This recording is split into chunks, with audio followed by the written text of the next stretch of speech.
अरब के एक कबीले का सबका आमोज वाकया। अरब के एक कबीले में एक लड़की एक लड़के पर दिल हार बैठी।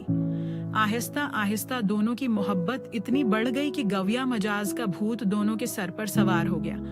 आखिरकार दोनों ने फैसला किया कि वो भागकर शादी कर लेंगे। लड़की ने लड़के से कहा, मेरे पास एक तेज रफ्तार ओंटनी है, हम रात के वक्त नदी पार करके किसी दूसरे शहर चले जाएंगे जहाँ कोई हमें पहचान न सकेगा।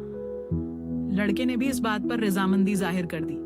रात के आखिरी पहर मुकर्रर वक्त पर दोनों नदी के किनारे पहुंच गए। लड़की ने कहा, मैं ओंटनी पर सवार हो जाती हूँ, तुम उसे पीछे से हाँकते हुए नदी पार करवाना, और जब हम नदी पार कर लें तो फिर तुम भी ऊपर बैठ जाना।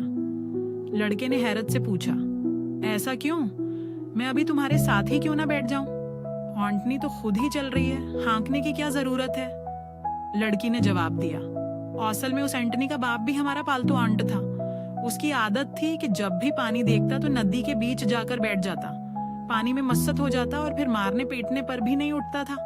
ये ऊंटनी भी इसी तरह कभी कभी पानी में बैठ जाती है, इसलिए बेहतर है तुम पीछे से हानिकते रहो ताकि ये ना बैठे और हम जल्दी नदी पार कर लें। लड़के ने कुछ लम्हे खामोशी से लड़की के चेहरे की तरफ देखा, फिर एक ठंडी और गहरी सांस ली, जैसे वो किसी अहम फैसले पर पहुंच चुका हो।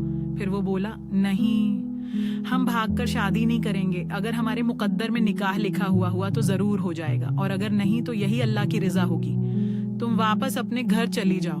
लड़की हैरान होकर बोली, मगर अचानक ऐसा क्या हो गया? तुमने अपना फैसला क्यों बदल लिया? लड़के ने जवाब दिया, तुमने खुद कहा कि इस ऊंटनी के बाप की आदत उसमें मुंतकिल हो गई, तो क्या मेरी खसलतें मेरी आने वाली औलाद में मुंतकिल नहीं होंगी? आज मैं तुम्हारे साथ भाग रहा हूँ, कल मुमकिन है मेरी बेटी भी किसी के साथ भाग जाए।